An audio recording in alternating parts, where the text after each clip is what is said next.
Saludos, Masters de Star Wars. Yo soy la sombra del Imperio.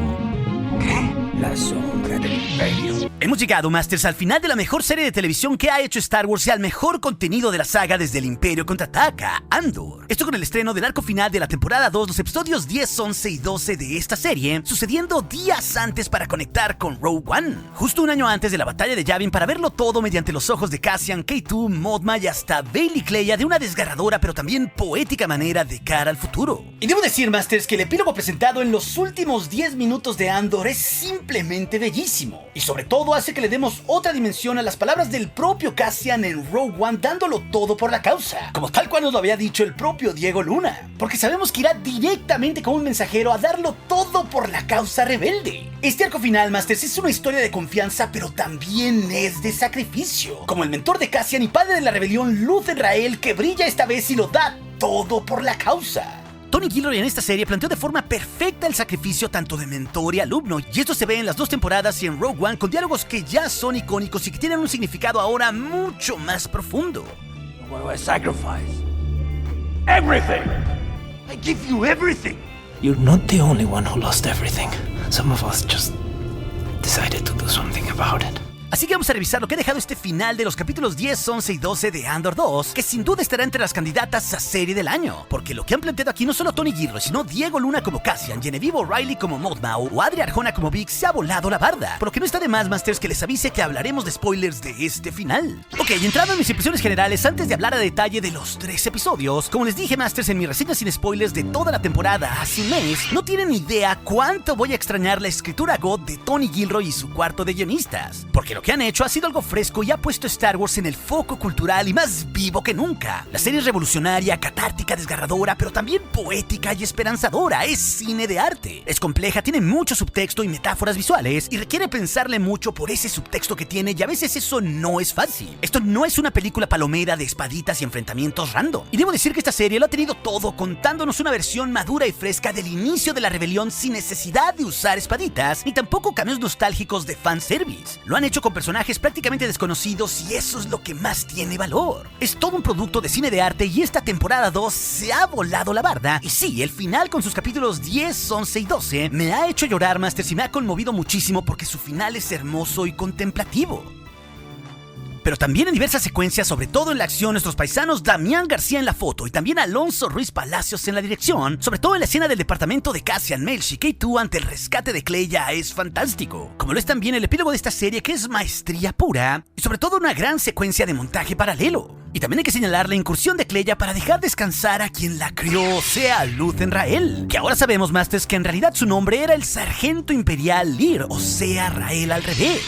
Y ahora sabemos que ya era un experimentado soldado en los primeros días del Imperio, implicando que también fue republicano, viendo el genocidio que había cometido este gobierno del Imperio de los Sith en sus primeros días. Así que él fue un visionario en darse cuenta de que el Imperio de Palpatine solo pretendía tener el control absoluto de todo, aplastando a todos los que se le opusieran. No solo como pasó con los Jedi, sino también con los Mandalorianos tras Rebels, o como pasó en la película de Solo en Mimban, también los Lasat que fueron exterminados, o Camino, o ahora también los Gormanos. Sistemáticamente el Imperio aplastó desde el principio culturas y pueblos enteros por pensar distintos. Esto pues es el fascismo en su máxima expresión, y es la crítica principal que tiene esta serie. Para que conozcamos la historia, Masters, para que esta nunca se repita. Y esa es la enseñanza que conecta con nuestro mundo real. Pero este genocidio tal cual pasó en el mundo de donde era la niña Cleia Markin, que el propio Luthen de joven ayudó a destruir. El camino de Luthen Rael, Masters, es de redención pura hasta el final, para hacer la chispa en contra de la Estrella de la Muerte para que le explote en la cara a Palpatine, enfrentando fuego contra fuego como él nos dijo. Pero también es un sendero para que Cassian sea el mensajero junto con Jyn Erso, entregando los planos a la princesa Leia para que Luke Skywalker dé el tiro en el millón desde su X-Wing. Esto es esperanza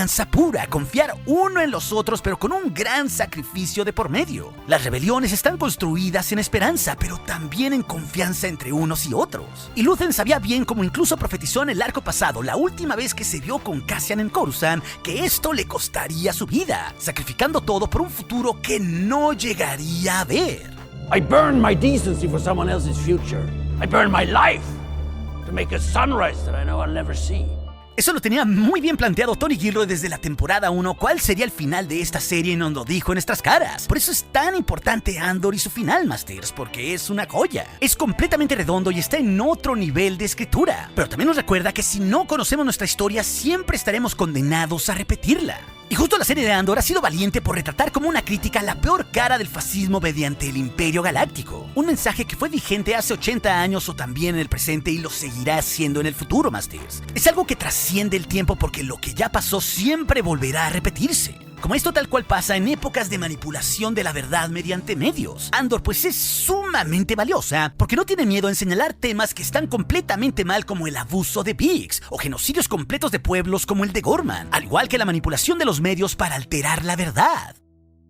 Porque justo, Masters, como nos dijo Mon Mothma en el arco pasado, cuando la verdad ya no significa nada en una democracia, quien sea puede aprovecharse de nuestras emociones más primarias mediante falsas promesas de seguridad y paz, para que entre en nosotros las emociones sí del miedo, ira, odio o sufrimiento, tal cual como pasa en las divisivas redes sociales de nuestros tiempos, que solo se alimentan de un algoritmo y que muchos solo se aprovechan de nuestras propias emociones para promover falacias, discursos de odio o toxicidad. Escupir víboras de la boca, Masters, es muy fácil, como nos dijo Yoda. El lado oscuro lo más fácil y seductor es. Pero ser luz o un maestro Jedi es el más difícil de todos. Lo dijo el propio George Lucas en sus letras de inicio de Clone Wars. El miedo es una enfermedad y la esperanza es la única cura. Y no nos olviden de eso, Masters, porque lo mismo nos enseña al final de Andor. Las palabras de Yoda son sumamente importantes. Is the dark side stronger? No. But the easier, more seductive. Y esto lo sabíamos, Masters, desde la temporada 1 de Andor, y por eso es brillante el trabajo de Gilroy y sus guionistas, como ahora en este arco final escribe Tom Wiesel con gran maestría. Porque el epílogo, Masters, con Biggs cargando poéticamente al Baby Cassian es todo eso. La última prueba de cómo los rebeldes como Luthen o Cassian tuvieron que sacrificarlo todo por la causa rebelde. E incluso dar sus vidas por alguien más, por personas que no llegarán a conocer. Ese futuro del cual llegó a hablar el propio Luthen que no podrá ver. Pero lo genial de esto es que ellos dos desinteresadamente dieron su vida por ellos, lo más Jedi que podría haber. Y por eso, Masters, genuinamente viendo lo que pasa con Luthen aquí o con Cassian, este final me hizo llorar a chorros, sobre todo en su última escena. Sobre todo por lo poético y bonito que es. Pero el epílogo también es una rima visual con Biggs mirando al horizonte y cargando al futuro, o sea, al hijo de ella y Cassian, con cómo Andor moriría días más tarde mirando al horizonte en las playas de Scarif junto a Jyn Erso. Poesía pura a nivel Star Wars, como siempre nos dijo el creador George Lucas. La metáfora visual es demoledora. Again, it's like poetry, so if they rhyme. Y por eso Luthen en su pasado, cuando fue un imperial, se dio cuenta ante el genocidio del pueblo de Kleya que el régimen Sith lleno de mentiras solo evocaba nuestras emociones más primarias para aprovecharse de ellas y entregarle todo a un dictador. El monstruo que venía a comerse a todos nosotros, el emperador, el mismo que disolverá el Senado en el episodio 4. Tal cual como lo declaró sabiamente Mon Mothma un año atrás en el último recinto de la democracia. The monster who will come for us all soon enough is Emperor Palpatine. Y este arco, Masters, es vital y su temática es confianza y sacrificio. Porque todo el tiempo aquí los rebeldes deben de confiar entre ellos a pesar de ser células separadas, porque solo así podrán vencer al Imperio. Incluso esto de la confianza hasta se pone en duda entre K2 y Cassian en un cierto momento, y el propio K2 se burla de esto cuando sale victorioso. Y esto también lo planteó Tony Gilroy desde el principio de la temporada, así como lo planteó George Lucas en las lecciones de inicio de Clone Wars. Debes confiar en otros o el éxito es imposible. Y por eso Star Wars es universal, Masters, porque sin la confianza de la Alianza Rebelde ellos no podrán vencer al Imperio y a la Estrella de la Muerte. Mientras haya una rebelión desorganizada y con grietas en su confianza, como la que se mataba a tiros a Yavin en el arco 1, ellos no podrán avanzar. Pero ahora, 4 años después, tienen líderes organizados, Cassian, Draven, Mon Mothma o Bail Organa, que brilla muchísimo aquí. Sí, claro, desconfían de Luthen Rael, pero superan la prueba de confianza final. Igual que todos ellos desconfían del maldito Saw Gerrera, que es un simple lobo solitario extremista. Y eso, claro, también tendrá un sacrificio para él en Jedha, tal y como pasa con Loni, con Luthen o con Cassian, todo por la causa. Aunque la confianza sembrada desde el día 1 entre Luthen, su hija Kleya y claro, su alumno Cassian, es lo que en realidad hace que la rebelión tenga la oportunidad de tener el tiro en 1.000.000 para destruir el arma asesina de planetas. Por eso este arco final es una joya absoluta, Mastirs. Ok, pero ahora sí, hablando de la carnita de los episodios, comenzamos con el 10º, justo en el año de Rogue One, uno antes de la batalla de Yavin. Y literal el arco comienza 3 días previos a esa cinta y conecta el final de Cassian con su viaje al anillo de Kafrene para verse con su informante Tibi como comienza el viaje de Cassian en Rogue One. Pero en el presente todo paga. Luthen y Kleya tienen su momento de despedida de padre e hija antes de la cita final con el supervisor Loni, el informante del BSI. Toda la paranoia por fin paga en Coruscant, porque Loni le dice a Luthen todo el chismecito planteado desde que se formó la División Maltin, porque él espió la computadora de Dedra Meero. Y ahora él sabe por qué el Imperio tomó Gorman, al igual que ya tiene tomado el planeta Jedha para robar Kyvers. Todo pues en un proyecto ultra secreto de ciertos elegidos del Imperio para crear la super arma de la Estrella de la Muerte, una que aún todos ellos no conocen su dimensión ni tampoco su nombre. Y hasta sabemos que está implicado Galen Erso desde Idu acabando el proyecto, mientras que Krennic ha sido el padre por años. Y es así que en el momento más dark de todos, cuando Luthen por fin sabe cuál es el juego final del emperador para controlar la galaxia, que desvive ahí a Loni en la plaza de Coruscant dejándolo tirado en una banca. Así que F por Loni, que se va como un héroe. ¡Se murió! Y Luthen no pierde el tiempo por lo vital de la información para la rebelión y le dice todo esto a Kleya, de mensajero a mensajero, como será simbólicamente después lo mismo Cassian. Y los dos hacen un plan de escape mientras en la galería Luthen se queda completamente solo, quemando simbólicamente la consola de radio que dio origen a la Alianza Rebelde, una que ya no está más ahí siendo controlada, sino que ya está formada y dispersa por la galaxia. Él ya cumplió su propósito y al cumplirlo es cuando climáticamente llega hasta ahí Dedra Meero para arrestarlo en plena galería porque sabe que él es Axis. Pero claro, Luthen siempre iba un paso adelante y toma la daga nautoliana que le enseña a Dedra y se aplica un seppuku. Todo como un guerrero por la causa. Y claro, Dedra, por actuar solo y sin confianza hacia los demás, que es el tema de este episodio, pierde una pieza vital de información por haber actuado con banalidad y con venganza yendo sola por Axis, enseñándole ahí la pieza del Star Path del primer arco de la temporada 1. Gracias a esa pieza ella dio con Luthen. Y es con esto que Luthen, casi moribundo, es trasladado por el BSI hasta el Hospital Canciller Lina So de la capital Coruscantí para tratar de salvarle la vida para poderle sacar algo. Pero claro, la suerte está echada a favor de la Alianza. Claro, Kleya ve toda la distancia y este capítulo 10 es sobre ella y Luthen, sobre cómo uno confiaba en el otro, sino también cómo en realidad eran padre e hija. El tema familiar que está siempre presente en la saga Skywalker, ¡boom!, pagando de forma inmediata por Tony Gilroy. Porque ellos eran una familia y hasta ahora lo supimos. Así que ella va hasta la casa de seguridad para prepararse para terminar con la estafeta que le dejaron. Y a la par el BSI investiga todo en la galería tratando de encontrar una pista. Ojo que Partagaz, el mentor de Dedra, porque esto también se trata del legado de los mentores a sus aprendices, al darse cuenta de cómo Dedra la cagó yendo sola por pura gloria a atrapar a Luthen y perdiendo así a la mente maestra detrás de la rebelión, termina mandando ahora al aprendiz de Dedra de la temporada 1, el supervisor Heard, el cual ahora se convierte en su rival y la arresta en el hospital. La confianza entre todos ellos se va. Y sobre todo ya saben que algo no está bien porque Loni también ha muerto. Así que hay una filtración de información clave en torno a la Estrella de la Muerte. Y todo viene desde el BSI. De nuevo confianza. En el Imperio hay una ausencia de esta porque el sistema te pone a competir por un hueso. Mientras que la rebelión poco a poco todo se une. Y es así que Kleya en este brillante episodio epílogo va a concluir la misión. La causa antes de todo a pesar de perder a Luthen. Y aquí el montaje paralelo en la edición de este arco final Masters es doctorado honoris causa, porque vemos cómo a la par de que ella se mete vestida como una enfermera hasta el hospital para pagar el soporte vital que mantiene vivo a Luthen, un hospital que está lleno de imperiales, como al mismo tiempo ella recuerda su pasado con Luthen, esto aproximadamente unos 16 años atrás, cuando ella como niña tenía unos 8 o 10 años, escondida al principio en una nave imperial, mientras el joven sargento Lear, o sea Luthen Rael, Rael trataba de superar el trauma de haber causado otro genocidio imperial. Esto mientras estaba encerrado y bebiendo en una nave. Ojo que esto es poco después de la Guerra de los Clones, aunque es bastante claro que es la era imperial por la coraza que llevan los ejércitos. Y el rejuvenecimiento facial de Stellan Skarsgård es simplemente fantástico. Y todo esto pues es un reflejo de la serie misma, porque hemos visto cómo los fascistas sin mente dan por hecho las órdenes sin cuestionarlas, aunque sepan que están mal, como pasó con Kaido en Gorman o también con Dedra Meero, inclusive con el propio Cyril Karn hasta que supo la verdad.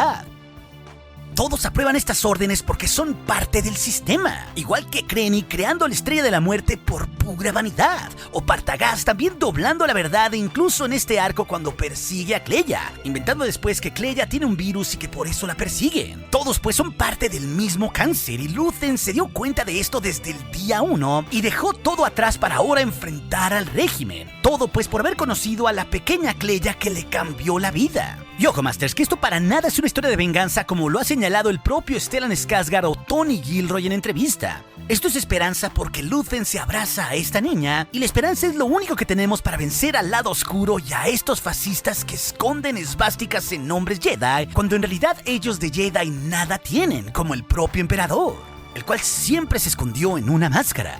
Y así vemos cómo Luthen entrena a una inteligente y mordaz Kleya, y con los años se vuelven traficantes de antigüedades, viendo cómo el Imperio Galáctico en todos lados que visitaban destruía comunidades y culturas enteras, o masacraba a niños también en el paredón por placer. Todo esto los inspira a los dos a enfrentar al Emperador fuego contra fuego, como un protoorigen de la rebelión ante tantas injusticias. Y ojo que la prueba final de Luthen hacia la adolescente Kleya no nos dice en el lugar, pero a juzgar por su arquitectura, puentes y ríos es bastante obvio que es la ciudad de Thide Naboo, la misma que vimos en La Amenaza Fantasma. Vaya, es poético que el primer atentado o bombazo rebelde de Tony Gilroy, con el propio Luthen Rael accionando el gatillo en lugar de Kleya, que sea justo en el mundo de origen del Emperador Palpatine. De nuevo, la serie es tan inteligente que con solo el subtexto esta se entiende. Ironic. Y el montaje en paralelo es tan god que justo cuando Luthen acciona la bomba, Kleya presiona el botón para cargarse montones de imperiales del BCI para así generar una distracción para ir hasta donde está Luthen Rael. La adulta Kleya hace lo que no pudo la niña Kleya años atrás, progresión. Y así llega hasta donde está Luthen para que por fin descanse en paz para siempre, apagando el soporte vital de su padre. Y es así como cae el personaje más icónico de la serie de Andor, Luthen Rael, sacrificándolo todo.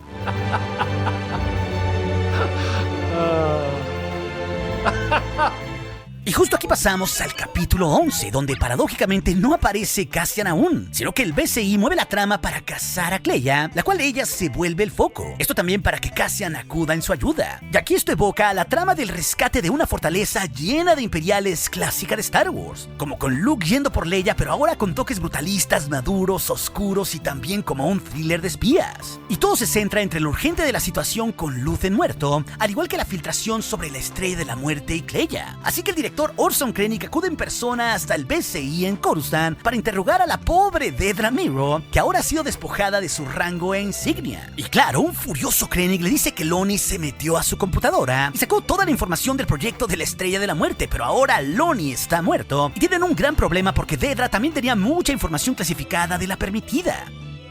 Así que con esta discusión saben que Kleya, la asistente de Luthen, es la clave de todo. La confianza se cae a pedazos y con ella acaba mal la cosa. Porque el Imperio, a pesar de haberla educado y ella haber sido muy obediente, de cualquier manera ella terminará completamente encerrada. ¡Eso te pasa por zorra! Pero aquí Partagaz, Krennic y Herd en un último intento sacan lo más rancio del Imperio usando todos sus recursos, de nuevo alterando la verdad para ir por Kleya. Esto como una supuesta portadora de un virus ante su reciente visita al hospital. Y mueven así todo el BCI, antes pues de que los rebeldes sepan de la superarma del Imperio. Y esto básicamente se vuelve una carrera contra reloj de espías mientras ella vuelve a la casa de seguridad, mandando ahí una señal de ayuda en un emisor de pulsos hasta Yavin. Una señal que justo es detectada por el BCI desde la galería para ir por Kleya hasta el departamento. Y aquí es donde ahora el supervisor Herd, tras ser asesorado por su ex mentora Dedra, tiene la clave para ir a atrapar a la única esperanza rebelde. Y es justo aquí que entra Cassian, pero esto no se da por él, sino por el último lazo de lealtad que había en Yavin hacia Luthen, que no es Andor, sino su otro aprendiz, Wilmon Pack, el superviviente de Ferrix, de Mina Rao, del Raido y de Gorman, de nuevo pura progresión. Y Will le avisa a los tres amigos, Melshi, K2 y Cassian, que hay un mensaje desde Coruscant pidiendo ayuda sin saber de quién se trata.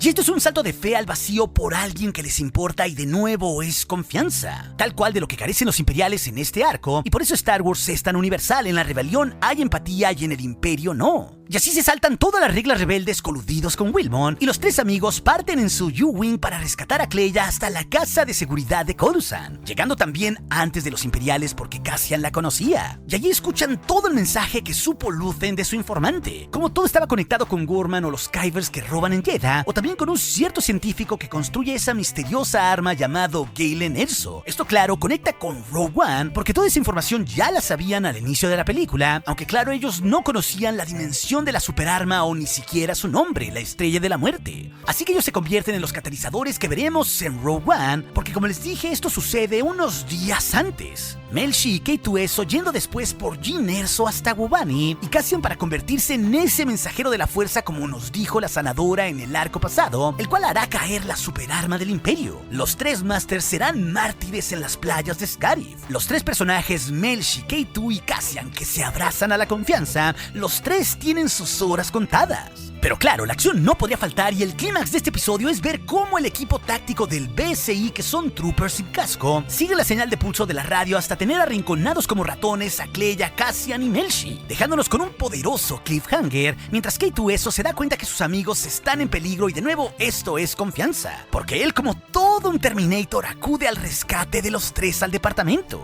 Esto mientras esperaba a K2 en la nave, y es aquí donde comienza el baño de sangre, porque así comienza tal cual el episodio final del 12, con la incursión al departamento en un momento lleno de tiros blaster sumamente tenso, donde Kleya es incapacitada por una granada y Melshi y Cassian quedan entre el fuego cruzado, enfrentándose también a Heard. El momento es sumamente tenso, digno de un final de la serie en la dirección de Ruiz Palacios, pero lo mejor es que vemos lo brutal que eran los droides KX como lo vimos en Gorman, que curiosamente eran droides de batalla que estaban prohibidos en estos tiempos, pero que el imperio de nuevo dobló las reglas para usarlos, y así K2 se convierte en el verdugo del régimen que lo creó, barriendo con todos, teniendo su propia escena del pasillo rimando con Vader, para así acabar de una cruda manera a todo el equipo táctico del BSI, incluyendo también al supervisor Heard que acaba como muñeco de trapo.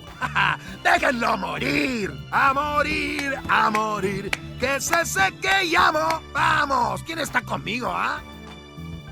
Y así en esta carrera contra reloj apenas los cuatro salen a tiempo en su U-Wing antes de que lleguen los refuerzos del BSI a bordo de gunship imperiales. Y esto es curioso porque por falsear la verdad sobre el virus que supuestamente portaba Kleya, Krennic y Partagaz se quedan sin opciones y pierden la afrenta final, provocando una gran filtración que aprovecharán los rebeldes. Y esto lo pagarán caro en el epílogo de esta serie y también en Rogue One, porque sí, Masters, Krennic operará por unos días más la Estrella de la Muerte, pero esta misma filtración le quitará el control de esta arma gracias al Moff Tarkin, despojándolo totalmente de poder porque no confía en él.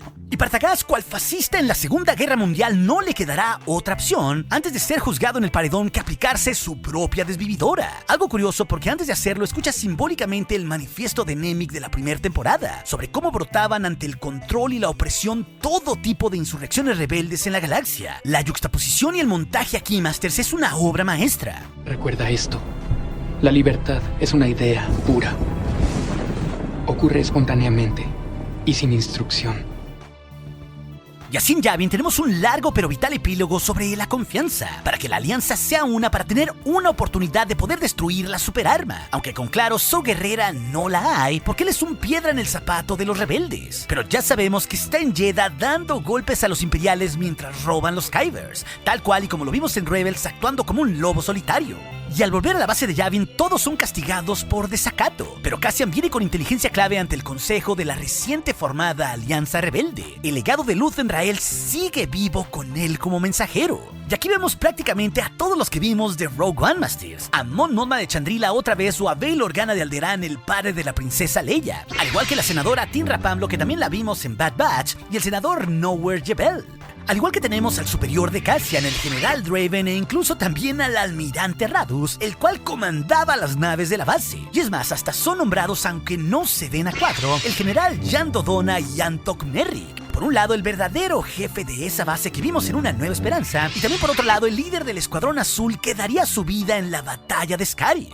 Vaya, no podría haber algo más Rogue One que esa escena como un preludio perfecto a esa cinta. Y Cassian llega con información ante el último sacrificio de Luthen, mientras Kleya va a la enfermería. El Imperio está construyendo un arma, pero todos dudan de la información porque viene de Luthen, quien vivió en paranoia y secretismo, generando grietas en la alianza a pesar de ser uno de sus fundadores. De nuevo la confianza se vuelve vital, pero Cass revela que Luthen tenía un informante en el PCI y de ahí viene todo. Incluso los senadores saben que ellos mismos todos esos años financiaron el proyecto de la energía de Palpatine, uno que era solo una tapadera para desviar recursos de esa misteriosa arma. Pero es bastante claro que todos saben que Luthen murió por esa información.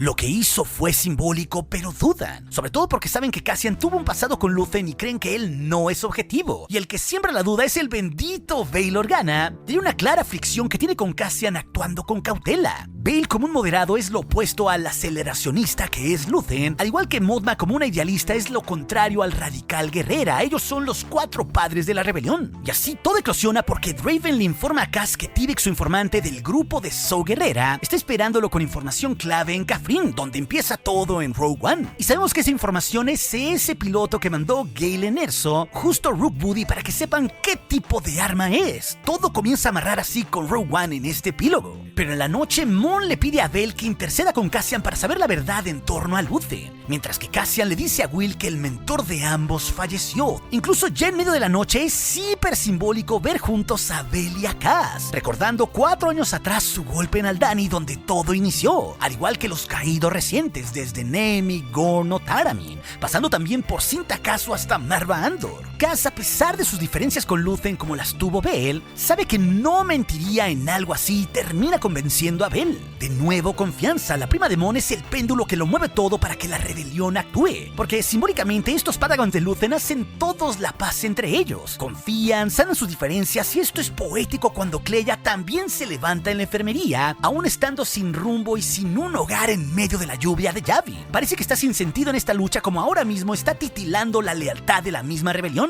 Y ella simbólicamente es arropada por la propia Bell en medio de la lluvia para que simbólicamente encuentre un hogar, empatía pura. La alianza se vuelve una familia, un lugar de empatía y confianza absoluta, porque ellos, como nos decía Luthen Rael, tienen amigos en todas partes. Y todo se ha aderezado, Masters, mientras escuchamos el inspirador manifiesto de Nemik retando a la opresión. Esos momentos de lo que sí tienen los rebeldes juntos y lo que carecen los imperiales quedándose solos, como tal cual pasa con el mayor Partagaz cuando se desvive solo, son maestría pura. Y así en el final, en medio de la noche, no solo ya están listos Melshi y K2SO para actuar, sino que conociendo esta información y que Tibik insiste y insiste en reunirse con Cassian, son el general Draven y Mon Mothma quienes convencen a Bail Organa para así actuar con la información que tienen. Todos pues dan un salto de fe al vacío hasta que da la luz del día, para que simbólicamente la alianza tenga esperanza. Y esto es fascinante porque aquí es donde por primera vez la serie menciona a la fuerza, y hasta la vemos manifestarse de forma misteriosa, y no solo porque sabemos que Cassian será el mensajero final para derrotar al Imperio en Yavin, sino porque en sueños ve a su hermana como si ésta lo llamara. Es como si la fuerza le dijera que tiene las horas contadas, como si el paraíso lo esperara. Y así Bail se roba el escenario apareciéndose en la casa de Cassian, porque él también tiene las horas contadas porque Alderaan arderá. Y le dice a Cass que vaya en su misión a investigar esta arma, porque él, Bail, prefiere morir peleando contra el Imperio a no hacer nada. Y esto es poético, Masters, porque él sabe de los Skywalkers, vio morir a Padme y también a todos los Jedi.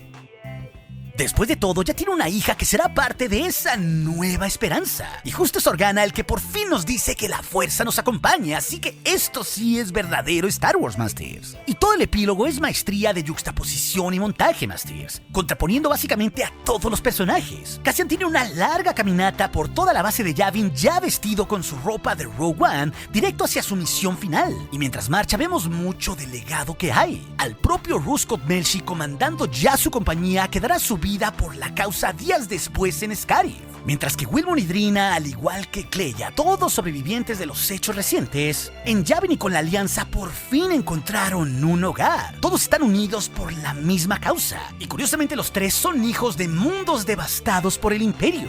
Y qué belleza ver a Bell y Mon como una familia compartiendo el pan en la selva entre un montón de soldados rebeldes con pura humildad. Es un despertar de luz y esperanza, juxtaponiéndose a lo más banal y cegador que promueve el imperio, que es el lujo y el placer con el que vive Perrin Ferta en la capital, el esposo de Mon Mothma, yendo en otra limusina en Coruscant, embriagado hasta las chanclas después de una noche salvaje con Runai Skoldun, su consuegra. Sí, Masters, todo el tiempo Perrin le puso el cuerno a Mon porque jamás se querían. Y él en el presente está completamente solo, y Mon antes lo estuvo, pero ahora sí tiene una familia, la Alianza. De nuevo, pura progresión. Y si creían que esto era poco, Kleya despierta en su cama en un nuevo hogar llena de ilusión en Yavin, mientras que Dedra Meero está como una presa más en Narkina 5 encerrada para siempre. Y quién sabe, quizás hasta haciendo las piezas de la segunda estrella de la muerte. Y esto es tan brillante que Kleya sale a la luz del día a la selva de Yavin, mientras que en Narkina Dedra pierde toda esperanza al momento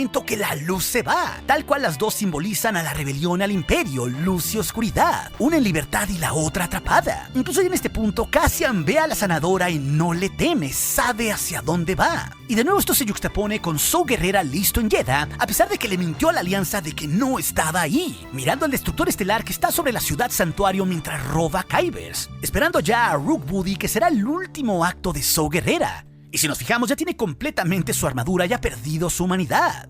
Él es otro que ha sacrificado todo. Y esto se yuxtapone con Orson Krennic viendo a la Estrella de la Muerte casi lista, a punto de instalarle el rayo láser gigante como comienza Rogue One. Todas las piezas están en su lugar, aunque él está a punto de perder el control de la mega arma que creó por todas las filtraciones que sucedieron justo en las últimas horas. Algo que hará que tanto Tarkin, Vader y Palpatine le pierdan confianza y él pierda lo que más anhela, el poder. Este epílogo es brillante. Y así la prueba de confianza final se da también entre Kaz y K2SO, que se suben al U-Wing y ahora sí saben a dónde van con una misión autorizada, donde Kaz ya tampoco tiene dudas hacia su droide, como incluso llegó a inferir en este arco el propio K2. Y los dos despegan hacia la misión final hasta el anillo de Kafrin para verse con Tibik, donde comenzará su viaje en Rogue One, donde los dos sacrificarán todo como Luthen profetizó. Y por eso el epílogo te hace llorar, Masters, porque Cassian entregará su vida por un futuro que no podrá ver. Porque en Minarao ahí está el paraíso que jamás probará. Y eso, claro, es desgarrador. Con Bedo Simo feliz de la vida todos esos años con Talia, jugando con sus amigos droides. Pero tras un año tras la separación está ahí también Bix Kalin, con el fruto de su relación, su hijo. Uno por el cual Cassian sin saberlo dará todo por él y porque Bix tenga un futuro. Por eso es tan bonito este final, rimando poéticamente con el final de Rogue One, porque en ambas escenas los dos miran al horizonte, con Cassian sacrificando su propio futuro para que alguien más tenga uno, abrazado a la esperanza y allí inmerso, mientras que el plano de Bix Kalin es una respuesta a esto, una rima, viendo al horizonte de cara al futuro, abrazada a lo único que le queda de Kaz, que es su hijo, el hijo de Bix y Cassian Andor. Pero si también te interesa ver las curiosidades de este final o más de Andor 2, esas historias te las dejaré aquí en las pantallas finales. Y recuerde, nuestro aliado es la fuerza y un poderoso aliado es. Hasta aquí su amigo, la sombra de Cassian Andor.